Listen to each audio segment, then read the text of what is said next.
It is almost impossible to be able to actually tell with some degree of certainty what crypto sector will pump next. I'm talking about DeFi, gaming, real-world asset tokenization. You pick your favorite. There are, however, warning signs like writing on the walls that give us an indication in hindsight that, hey, something was brewing. Some of these indicators are more obvious than others, but today I've identified, I think, one of the most important and, from what I've seen so far, obvious indicators that signals the narrative or the sector I'm going to describe today, and therefore 4 to 5 altcoins in this video that will do well next. And the altcoins I've chosen are based on data. They're the ones that are performing the best by far. So that's why I've picked these out.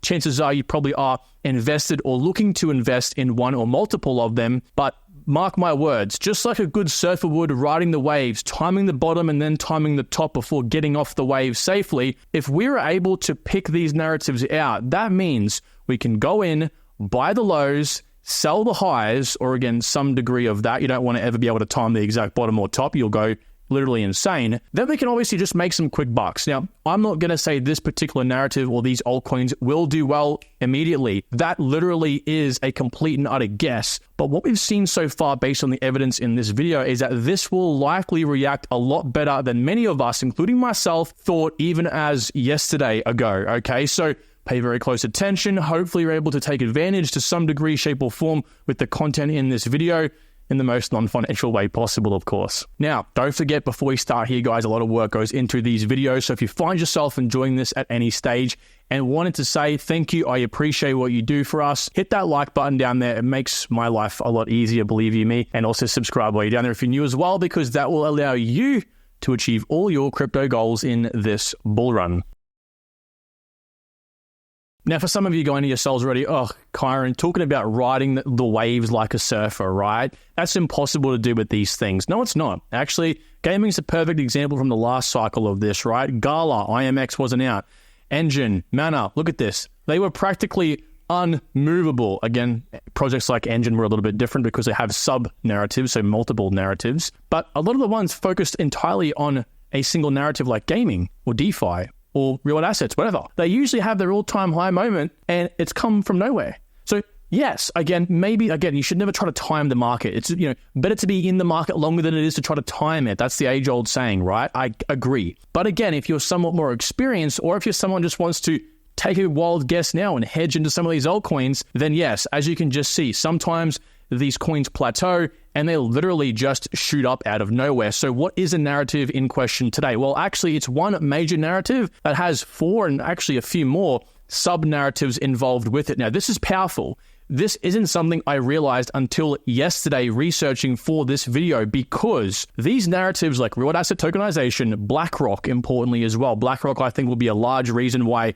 ultimately the narrative in question, DeFi, does extremely well this cycle. Liquid stake token, yield farming, yield farming or yield bearing tokens, anything that encompasses DeFi, I think, is all of these coins and more. Basically, it's anything to do with anything financial in crypto. So there's a lot to it, right? And again, I think it all plays into DeFi because you'll have a project that does offer some sort of tokenization aspect with some yield bearing option that falls under the bearing of DeFi. Okay, so this can be a very powerful area, and that's why I'll be likely ranking DeFi much higher on my subjective analysis list. Right now, it's unfortunately way down here next to liquid state tokens at a 7 out of 10. I think it's probably deserving of a 9, maybe even a 10. We'll have to see based on some of the narrative relative strength data. This is all a part of my bull run cheat sheet, of course. That's available for my private community members, which you can be a part of as well. Links down below. But ultimately speaking, guys, what we're looking at here is, if you think of crypto, what does crypto boil down to?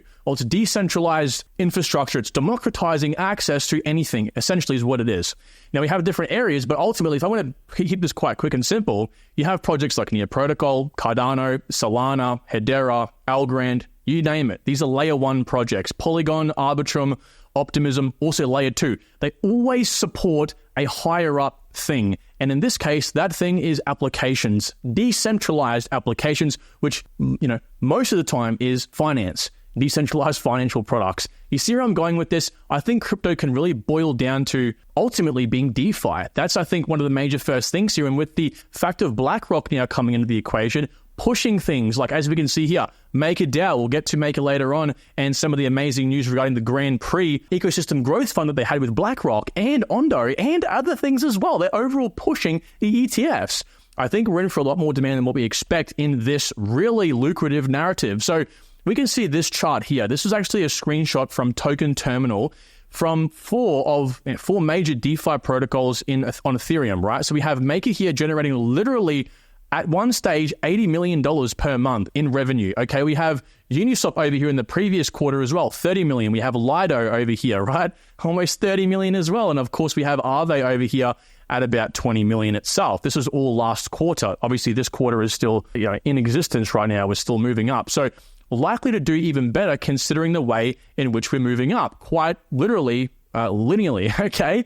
Which is always good to see. Not only this, but one of the key underpins of a successful ecosystem, especially obviously revolving now around DeFi, is stablecoin growth. Now, I've been in discussions indirectly with the likes of Crypto Banter and Miles, and when I say indirectly, I mean like responding to their YouTube videos here, where they kind of have a bit of concerns around stablecoins, and I think very warranted actually. Those guys have great insights.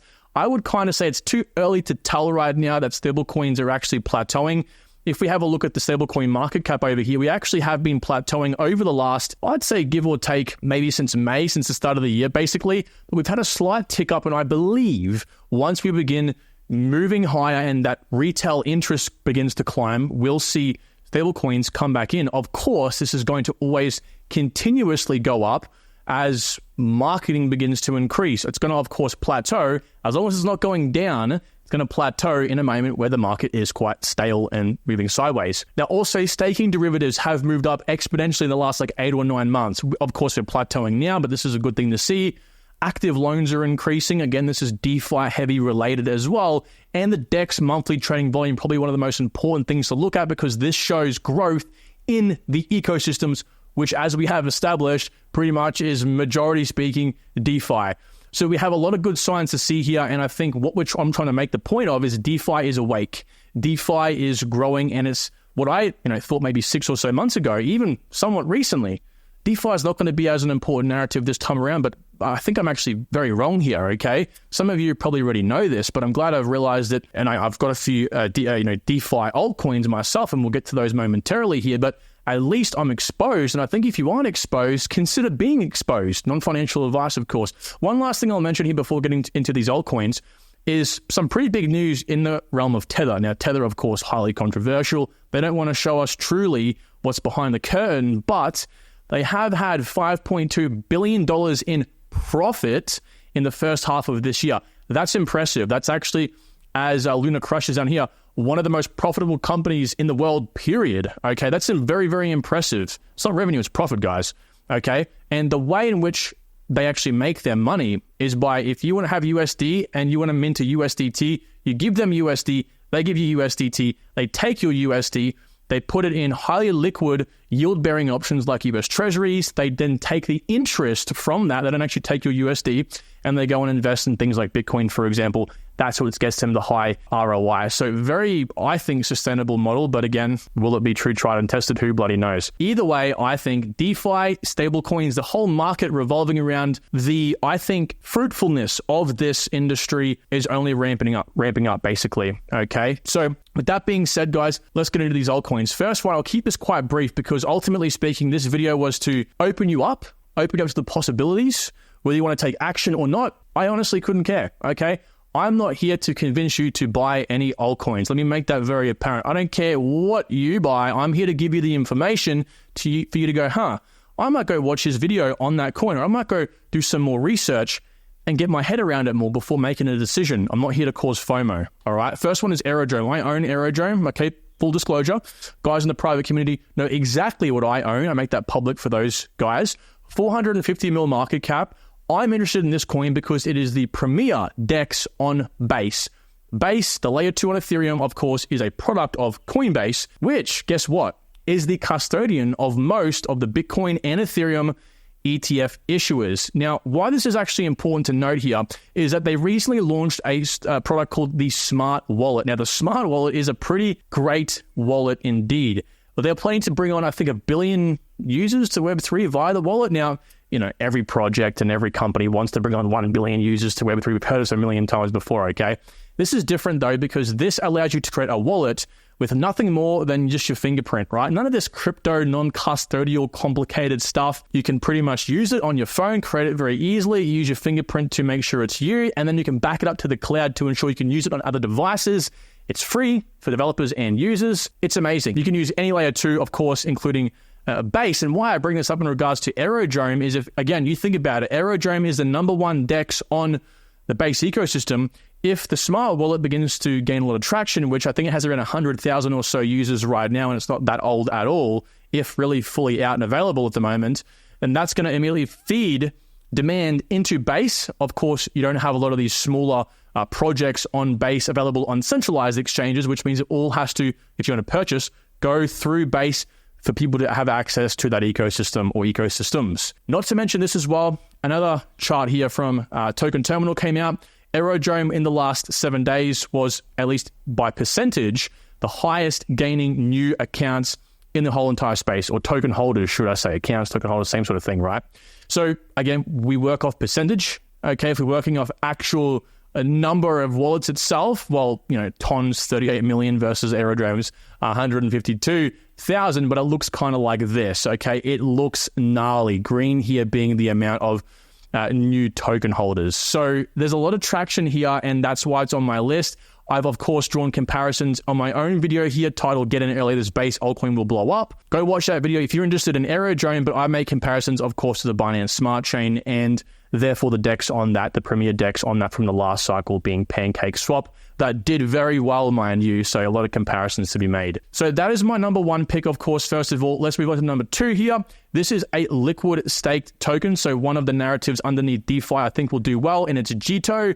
This was a major competitor to a project I was more interested in at first, which was Marker Finance. This provides users a way to stake their Solana, of course, on Solana. It's a Solana ecosystem project to gain higher APYs, and you can also do so in a liquid way. So you don't have to lock your tokens up for a period of time. You get high APY, and you can move your tokens out whenever you so wish. So it has a lot of benefits. If you're familiar with Ethereum, it's the same as Lido, pretty much, okay? So this coin is currently 350 mil market cap.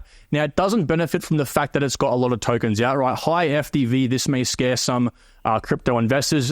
Obviously, it doesn't mean all that much based on what I know so far. Compared to Aero, obviously Aero is a bit more appealing here. It's got over half of the supply actually out, but I think nonetheless, Jito should do quite well, okay? 106,000 holders, 7.76% APY, which is pretty appealing versus Solana's APY, okay? So it gives people more flexibility. They have almost 12 million SOL locked up right now. But here's some of the more interesting facts. This is why I'm really curious on it, okay? Jito is the #1 TVL-based project on Solana. Almost 2 billion TVL, again, the market cap being about 350 mil. So it's very small compared to its TVL right now. And of course, it has overthrown Marinade as the #1 spot here. But the fees and the revenue is what interests me the most, okay? $96,000 revenue in the last 24 hours, which, again, isn't amazing. That's actually more, though, than what the likes of ICP and Near Protocols sometimes make in like an entire month. Is it a month or a day? Either way, it's more than what they make on some short to mid time frame, which is very impressive. Again, this just destroys them, and it's an application on Solana.